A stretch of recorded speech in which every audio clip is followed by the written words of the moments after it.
All right. Good morning, Marisol. I see you. Good morning. Those of you who are online, if you would, at the end of the class, just hang around for 60 seconds because that's how I'm taking attendance. So, okay. So, those of you who are face-to-face and those of you who are online, I just wanted to point out a couple things. Let me take Marisol off the screen. Okay. I did last week post an extra recording on creating blocks. I am well aware that some of you probably haven't gotten around to watching it. So what we're going to do today is I'm going to run through that lesson again, and then you can go back. It'll be very similar to what the recording that was on 9/17 is similar to what I'm going to say today. It's a good reminder if you don't remember the steps, because creating blocks is a 4 or 5 step process and you have to do it in the right order. So, and the way it's done, for those of you who have had AutoCAD in the past, maybe in high school or in a previous drafting, it's a little bit different of a process in these newer versions than it was before. And for those of you, I don't remember off the top of my head which of you are Mac people, it's a little bit different process in Mac as well. So that's what we're doing today. And I'm just trying to remember if there was something else I was going to remind you of. But anyway, here comes the part about why we're doing this and what the benefit of blocks are. So again, this is the floor. Oh, dang it. I knew I had to tell you about the assignment. I actually posted the assignment. Oh, I'm going to back up even further. There is an app on for your phone called Pulse, P-U-L-S-E. I'm sure you've gotten emails from the school about downloading it. It is it's a notification app so that whenever I or Doug post something new on D2L, you get a little text. You might even get an email, but I know you get a text. And I had Blake download it last week because I wanted to find out if it was annoying. For instance, on Sunday, I posted like 6 different videos in very, very quickly, and I got like 6 different dings, and I'm like, stop dinging my phone. But Blake, who would have also been the recipient of those 6 different dings, tell me what you think. Yeah, I think it's really nice. It's just an app notification, so it's not effective. But yeah, it just keeps you on track and it lets you get ahead if you wanted to watch those 6 videos. It gives you the link. I think the one thing that you told me, Blake, is that Nate posts quizzes. Now you guys don't have Nate, but he posts a quiz on Friday and it's due by Monday. And so you get a notification right away. The quiz is open. So, and the same thing would happen if I said we're having a quiz or an assignment is due or something, you'll get a notification right away instead of me saying, I think I'm going to put it out Friday afternoon. You don't have to sit around and keep checking. So, oh, that's a good one. Okay.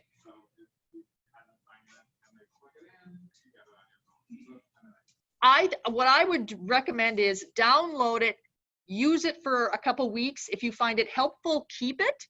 If you go, this is annoying, get rid of it, and then just go back to kind of checking on things.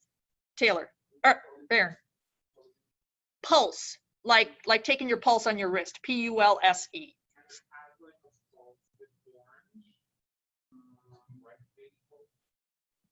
Yeah, I think that's what it is, because Brightspace is the owner of D2L. Yep, Brightspace Pulse. So those of you who try it out, let the rest of us know what you think. But I find it kind of helpful. Okay, speaking of assignments, so if we go to materials and calendar, I have finally posted the assignment for the floor plans for the cottage. So today is the 22nd. About a week and a half from now, your 3 cottage floor plans are due. So if you've been following along and keeping up, you're probably in pretty good shape. If you're a little bit behind, you have a little over a week to catch up. What does that assignment look like? I'm going to go to content. So if you want to know exactly what you're required to do, it's under, yes, I just posted it for this week. We're going to be downloading blocks from the internet in just a minute. But if you look under here, assignment, completing the floor plan objects. I am not passing out a hard copy of this assignment. I am trying to get us all in the habit of relying on online information. So here's the assignment. I clicked on it. It's worth 30 points. For this assignment, you will complete the drafting of all 3 floor plans. You will not yet add dimensions and notes. So what I mean by this is a plan. These are my dimensions. These are my notes. Anything in yellow is my notes. You don't need to have those on yet. I'm going to turn those layers off for a moment. Bye. Yes, Baron.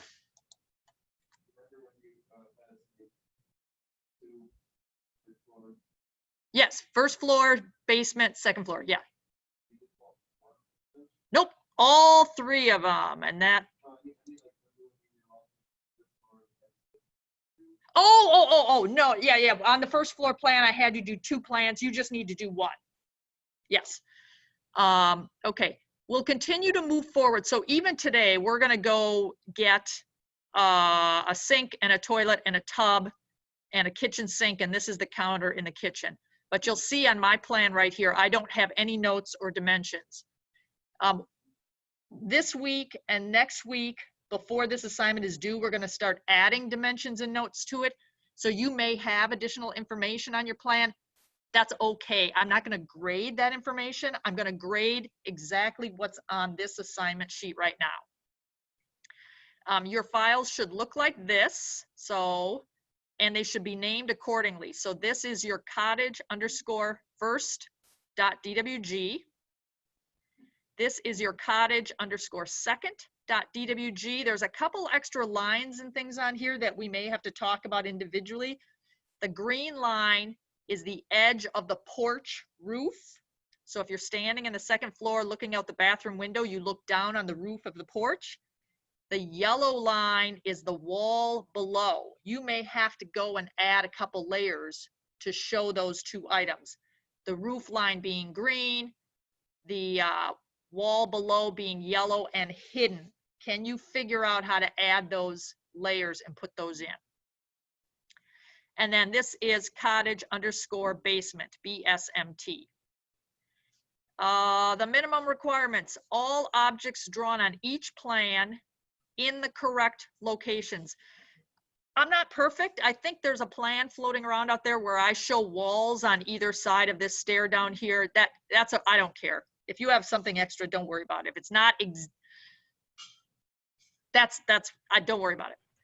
But what I want is all objects drawn on each plan in the correct location. So if your 3 stairs better line up.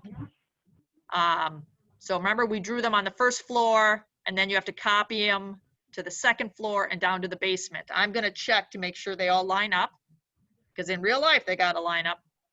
Everything has to be on the correct layer. Some of you have discovered that you can turn something green without actually putting it on the green door layer. I can tell when you do that. So I want things on the correct layer, not just the correct color. And then everything is going to be, all windows and doors are going to be blocks, which we went over last week. So if you're a little bit behind, go watch those videos and make sure your doors and windows are blocks. The due date is Thursday, October 1st at 11:59 p.m. Submit all 3 files to the assignments folder. Submit the DWG file, not the BAK. So the BAK file, when you're looking in OneDrive or wherever else you're hiding your files, BAK is a backup. Sometimes it shows up in your file folder. Sometimes it's a hidden extension. But the DWG file is the drawing file. That's the one I want. Any questions on this? All right, so you got 9 days to finish that up. All right, let's go back to this. When we were drawing, so what is a block? A block is a series of individual objects. So this is our door, and it's a rectangle, another rectangle, and a door swing. If I come over here, this is that same door, but you'll notice it's all selected in one piece.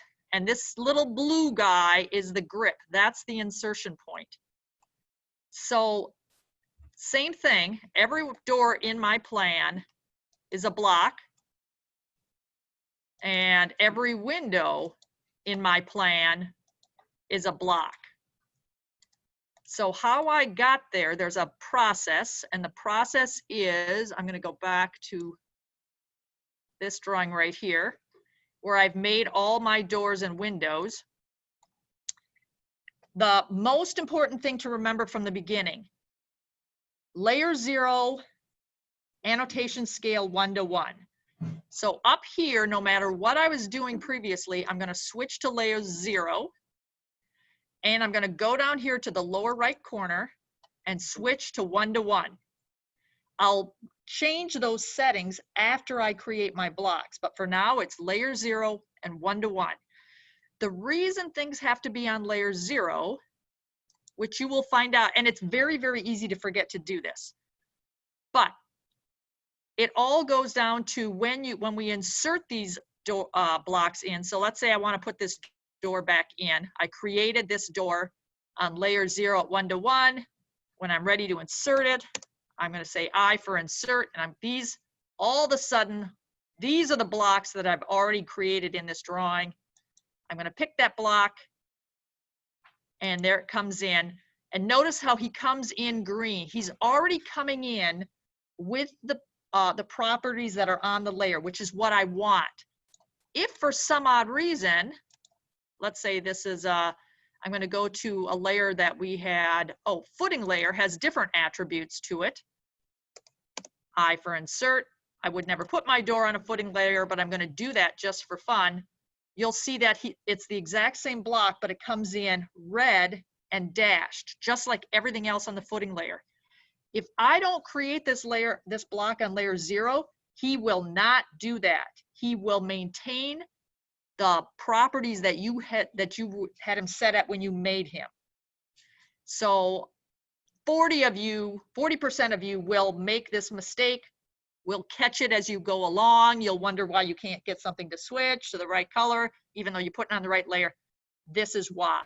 So if you try and just get in the habit, always switch when you're creating a block to layer 0, and then annotation scale of 1 to 1. This little annotation scale part, we will get way into more detail later. This is for today. It's a good habit to be into. In a couple weeks, it's mandatory that you do that. So I'm going to go back to my cottage first floor plan. And here's the process. Layer 0, 1 to 1. The shortcut is B for block. If you like the little icons, I'm pretty sure it's this top one up here. Yes, create. So you're just going to left click on it, and you're going to get a dialog box. And there are 3 columns to the dialog box. So first thing you do is you name your block, and then we're going to do column 1, column 2, column 3 we're not going to touch today, but we will get to it later. So if I just, the names of how I name my blocks is if I'm making doors, the first part of the block is DR for door, because when I go looking, I've had drawings where I've had 30 different blocks in there. Some doors, some windows, some toilets, all sorts of things. I want to be able to find all my doors quickly. And so if I name them all with a sort of standardized naming configuration, I can find all those doors right away. So I'm going to start every door with the name DR. So door, and then I do an underscore, And then I do the width of the door in inches, and you'll see it right down here. So this is door 30. He's a 30-inch door, and underscore RES, he's a residential door. So first thing I do is I name him. Then I'm gonna come down here to column 1, and this little pretty icon, I'm gonna pick the insertion point. This is probably the biggest goof up that people do, is they get all excited and they forget to pick an insertion point, or they pick an insertion point, but they kind of just click anywhere on the screen. So when it comes time to insert your block, if nothing shows up, this was your mistake, and I guarantee your door or your toilet or your window is way the heck off in space. So, and we can find it, but it's easiest to just click this first click, and now my insertion point is always going to be a point on somewhere on my frame, because I want it to insert right in the wall. I want it to touch a spot that's going to be on my wall. So this is this is the same door. I'm going to go to this one. So there's my insertion point. And now, a moment ago, this was 0, 0, 0. Now it is some weird number, because I picked the insertion point of where I had that door drawn on my screen. Now I'm going to move to the second column. All I need to do is make sure that the word retain is clicked. This is a trust me thing. Towards the end of the semester, I will tell you why or when you might want to switch from these two, but for now, keep retain. And then just above it, you want to select your objects. So the things that I want to be in this block are going to be the swing, the leaf, and the 2 frames, not the door name. Hit enter, and now you'll see that I have a little thumbnail sketch of my door. Don't touch anything in the third column yet, and now say okay. So now you'll notice that I have a door over here. This is the AutoCAD didn't used to give you this lovely little dialog box over here. Your screen, if you haven't created a block yet, doesn't have that dialog box. As soon as you go to insert, that dialog will show up. So now I've got a block. To get the block in my drawing, now I switch to my chosen layer, layer door. Now I switch back to my chosen scale, 1/4 inch, and I type I for insert, or go to this little icon right here. I for insert, enter. Now I get that dialog box, and I can put that door in. Which one did I just make? The 30-inch one. I click on him, and he should be attached to my cursor. If yours isn't attached to your cursor, you goofed up in that first column. You did not select the right insertion point. This way I can come over here, whoops, and I don't remember if this is where this guy goes. And you can put him in. So he's not facing the right direction. I'll show you something in a second. And there he is. And now you can, the slow way to fix it is just rotate him and pick my insertion point and swing him into space. Oops, and he's not in the right spot, so I'll have to move him.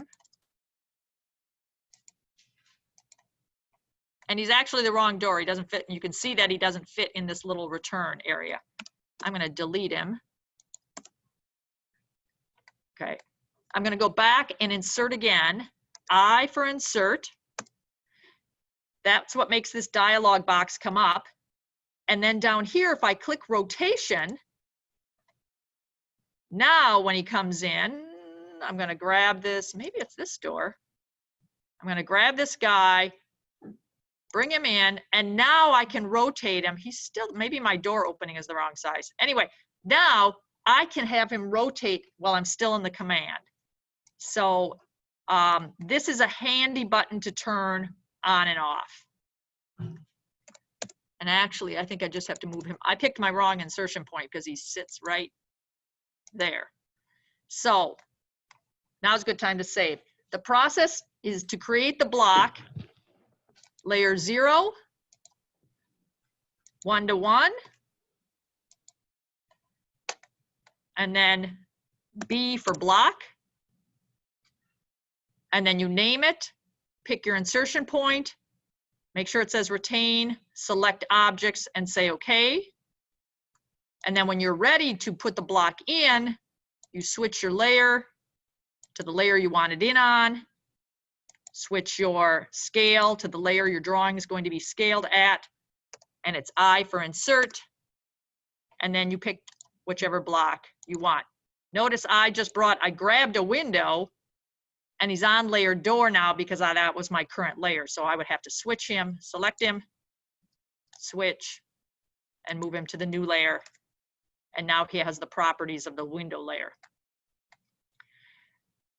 There was an important point to be made in here, and it just passed my mind. If you're not to this point of putting your doors in yet, this little guy right here is the return. And there's the same thing back here, return. This is 3 inches. Typically, when I draw anything that's residential, I leave that little space behind the door. And I use 3 inches because I assume my contractor is going to put 2 studs in there, 2 2x4s, which are 1.5 inches and 1.5 inches.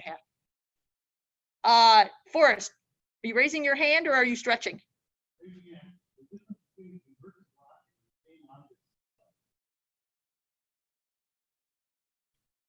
Was your last word what? Oh, yeah. The difference is these guys, okay, so remember these guys are all individual pieces right here. I can go to B for block. I'm gonna name it yada, yada, yada. I'm gonna pick my insertion point. This time I'll pick the hinge. And now I'm gonna convert to block. I'm gonna select my objects. And I'm gonna select them all and hit enter and say, okay. Now the guy I was drawing with becomes the block. So that, if you're never gonna use this door for anything again, this is a great thing. You go, oh, this is a block. I'm just gonna pop this in where it goes. However, I can use, if I have to make 3 more doors, I have to make door 32 and door 36 and door 38. I can reuse these objects. So if I wanted to do that, I would say, oh, I don't really want this guy to be a block. I'm going to explode him. So this is how you unmake a block. It is either X for explode, or it's this little box underneath the pencil. So you go down here, hit explode, pick that guy and hit enter. And now he's back to being all those individual pieces.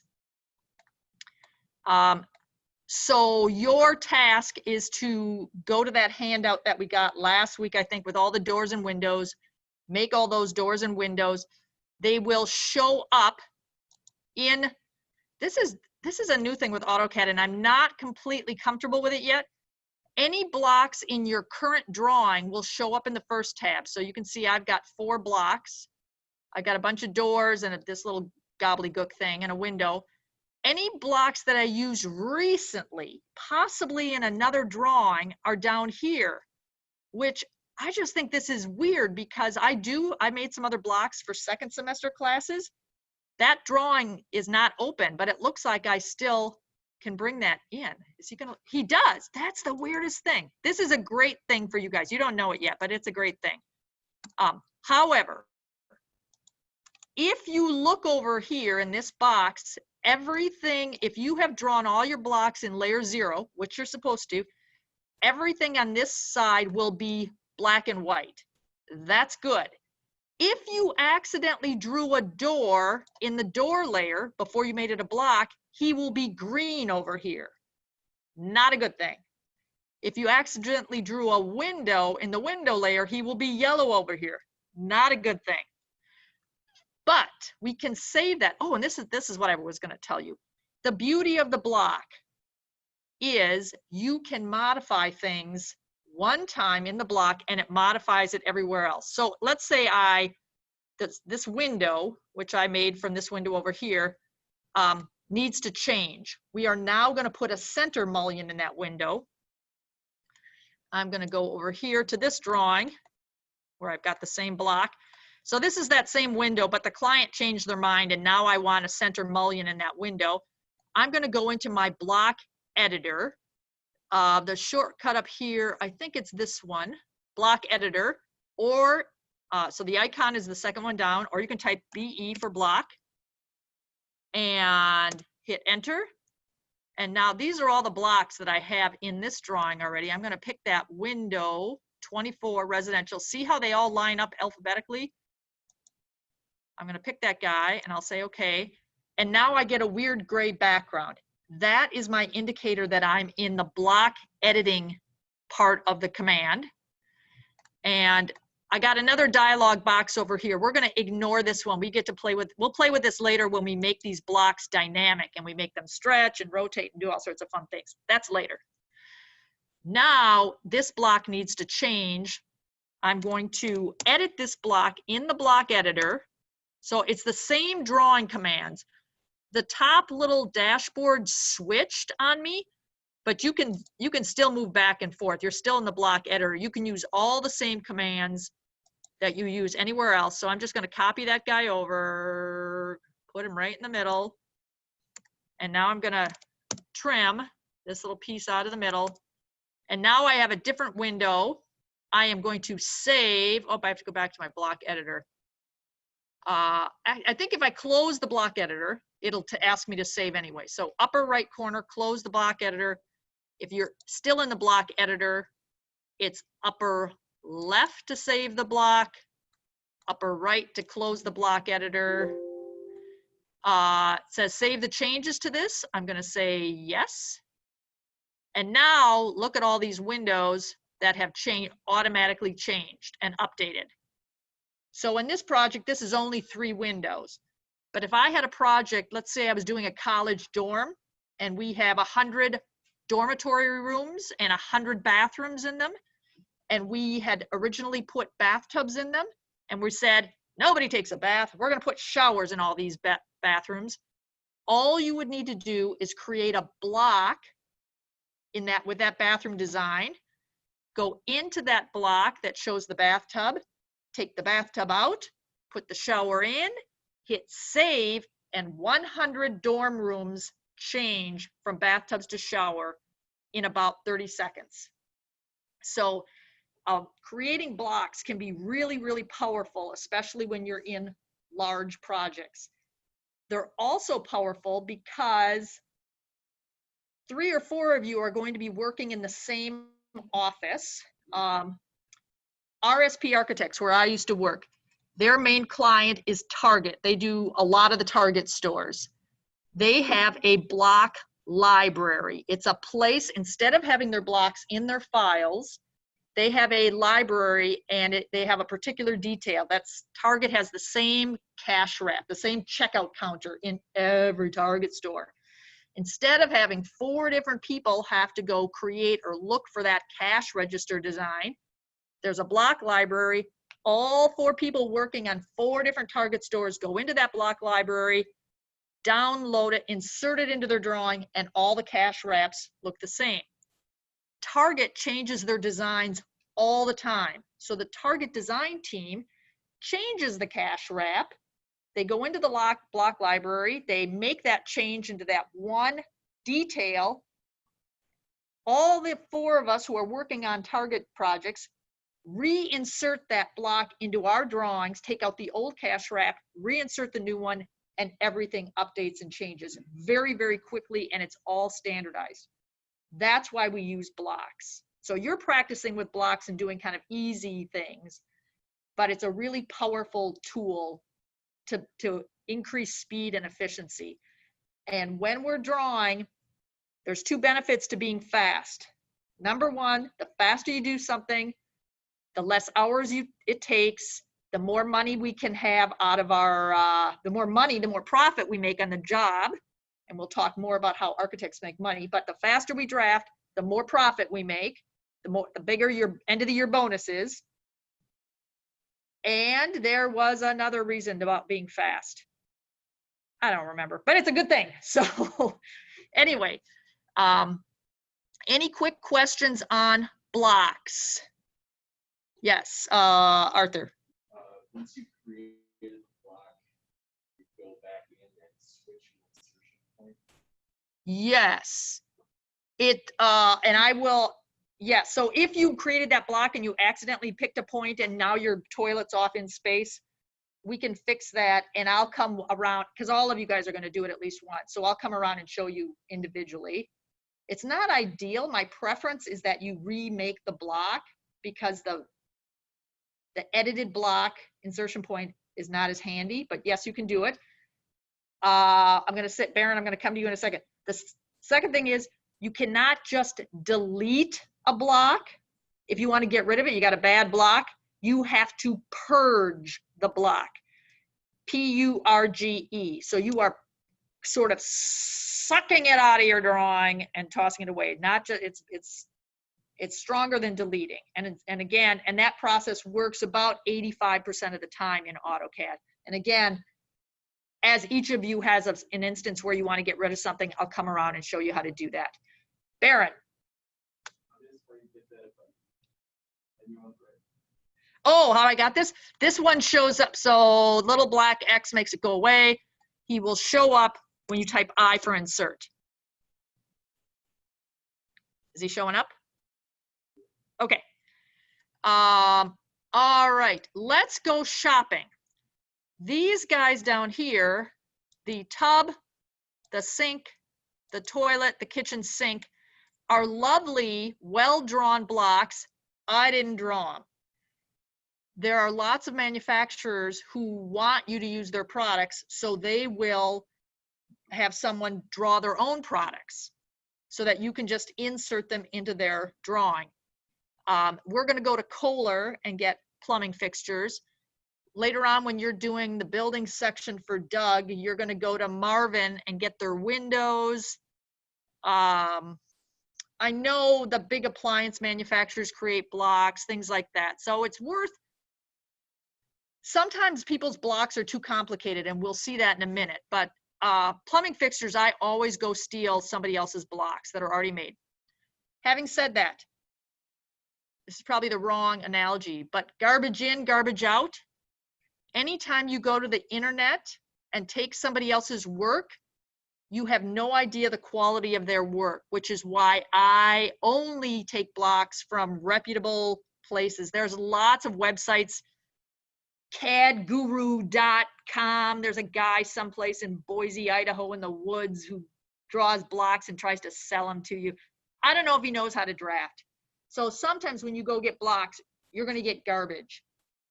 So I try to stick with blocks that I trust, and I'm very discerning about, do I really need a block for that? Because in the reality, a toilet can be an oval and a rectangle.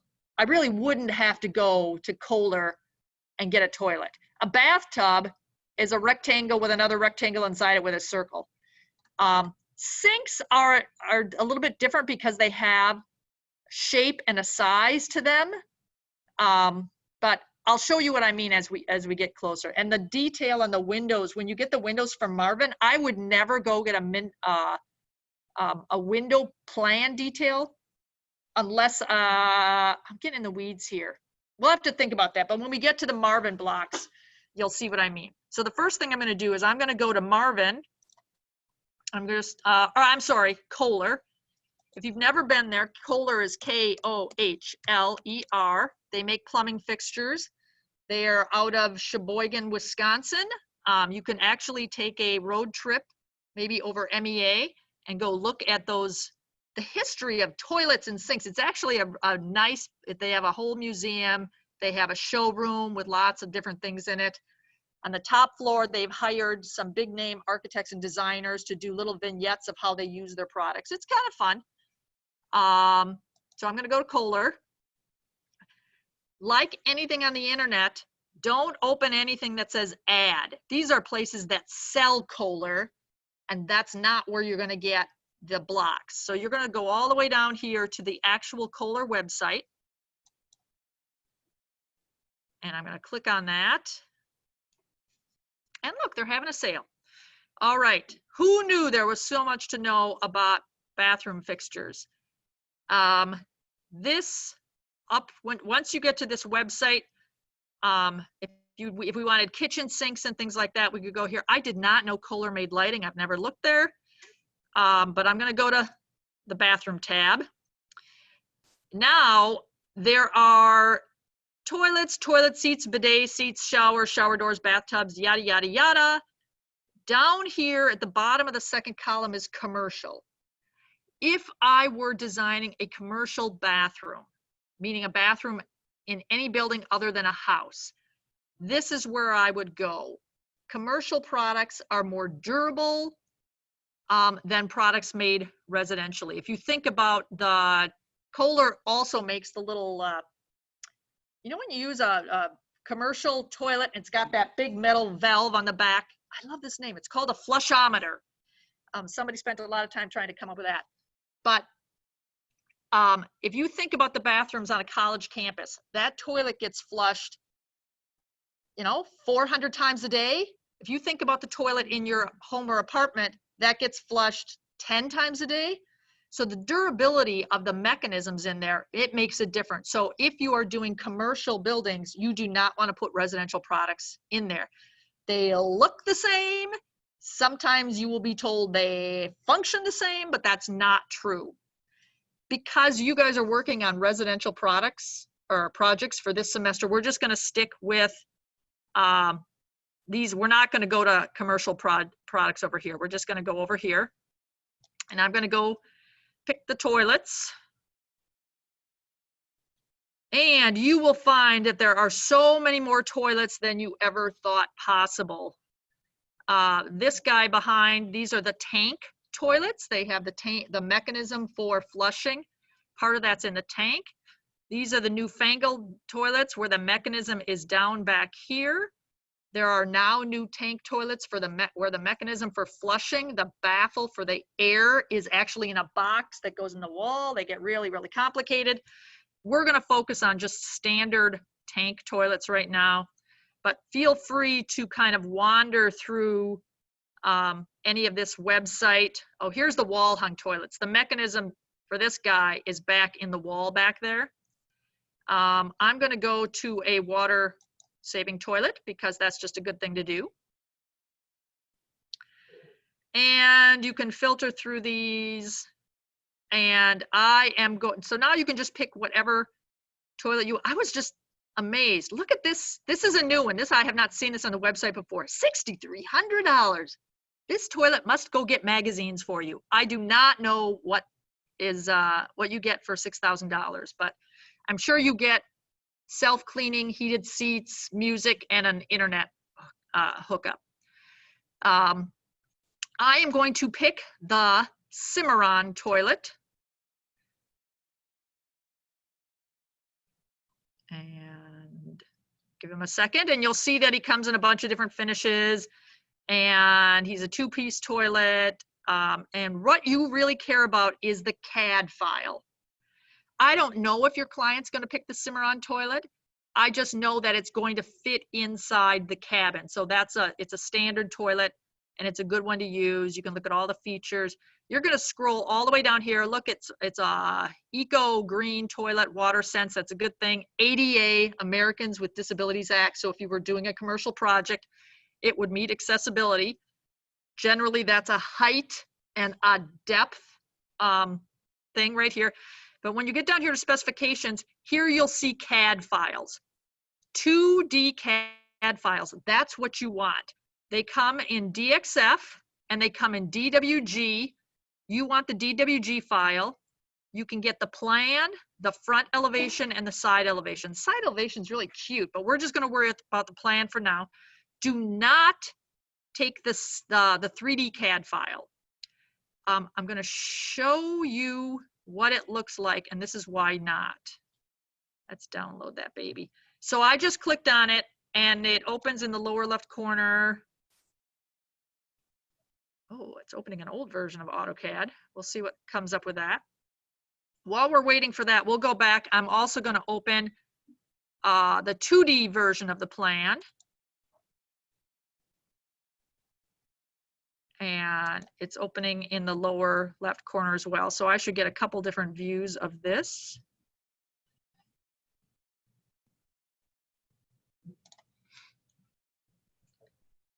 So the conversation we had about 10 minutes ago on blocks, the doors and the window blocks that we made are in the file that you made them. So if you were in your cottage first floor file, that's where those doors and windows are.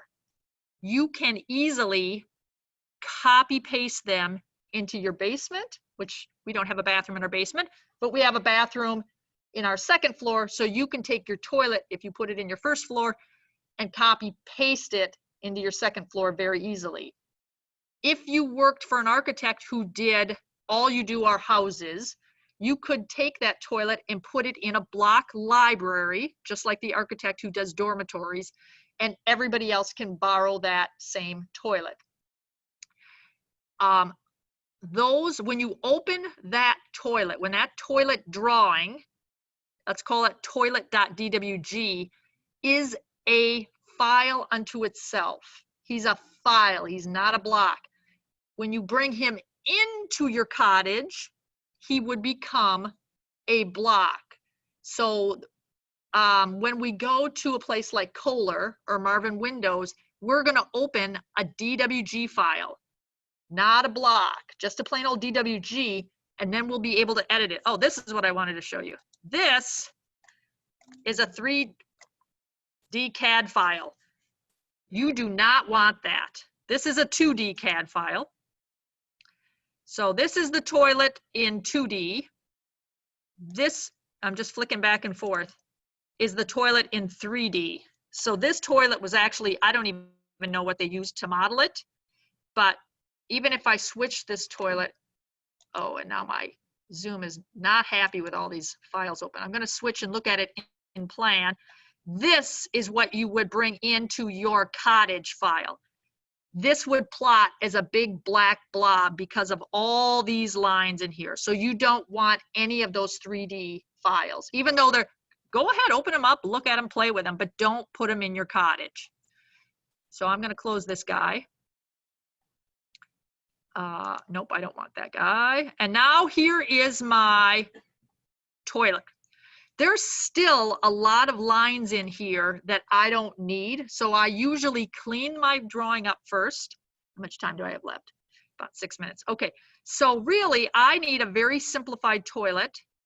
I go back to this one. If you look at the toilet that I've got in here, it doesn't have the little hinges for the toilet seat. It does have the flusher, but there's a lot of extra lines in here that I cleaned out.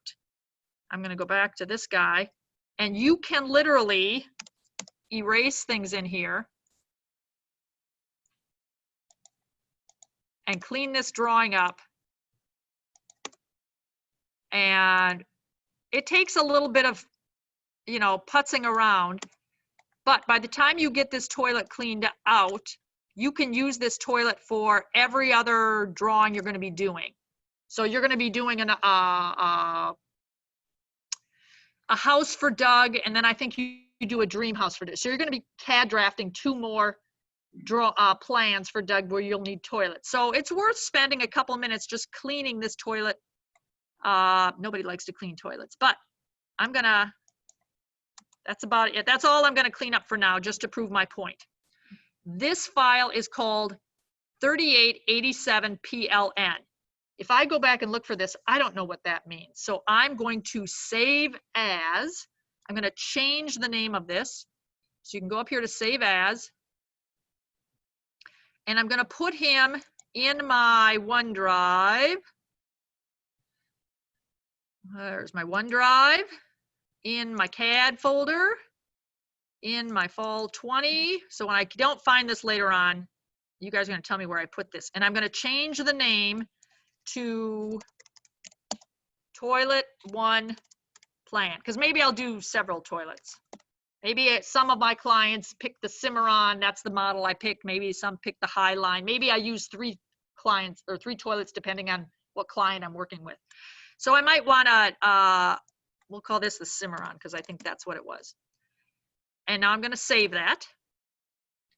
This is just a DWG file. It is not a block. I am going to close this, and I'm going to close this AutoCAD and go back to my cottage. All right, here's where I need to make the layer to put the plumbing fixtures on. I don't think I have it in here. This is where Blake comes in handy. Blake, what's the layer properties for toilet fixtures? I'm making a new layer. Does anybody have that handy? Does it start with a P?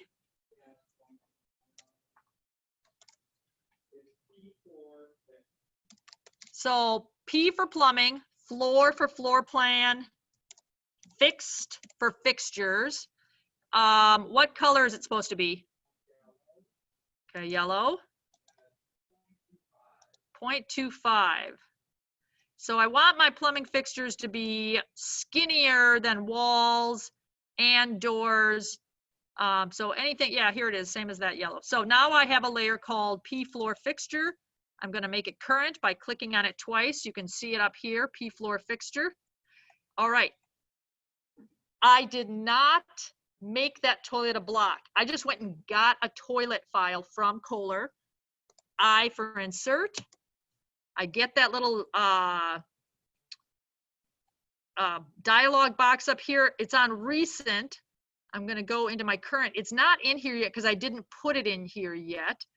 I think this is new also to AutoCAD. If I go to this little down arrow next to the picture, oh, that's just my list.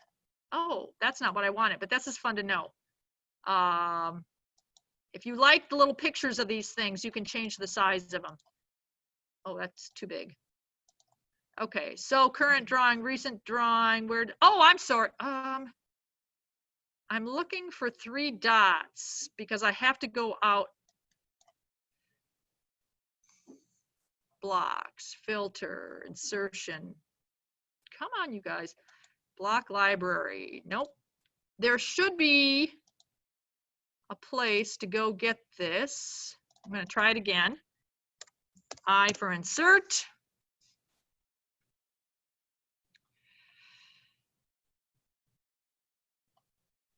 Oh, am I in 2021? Come on, you.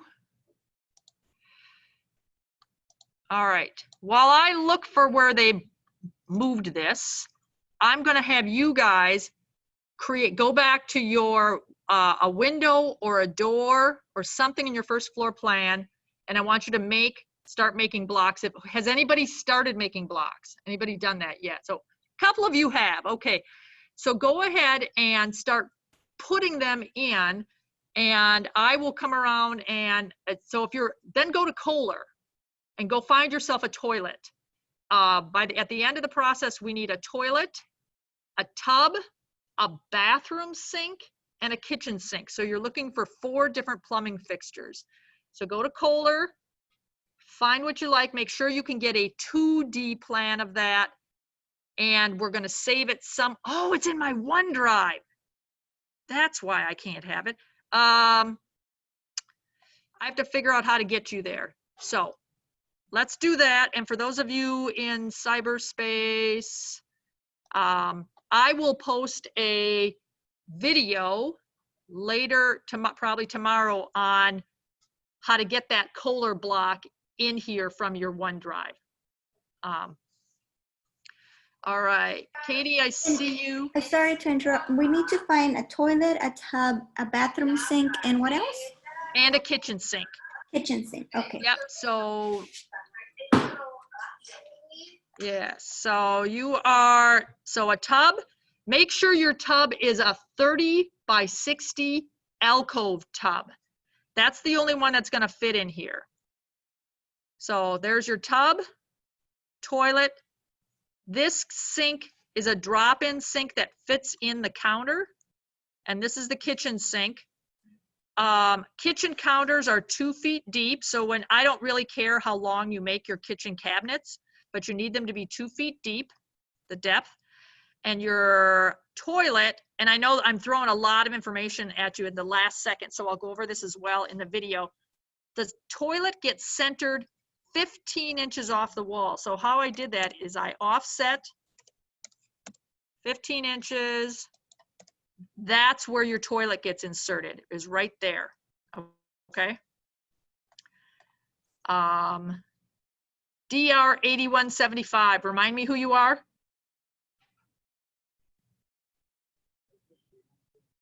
Is that you? Oh, okay. And Katie, I see you. All right. Thank you. And I'm going to stop recording and stop sharing.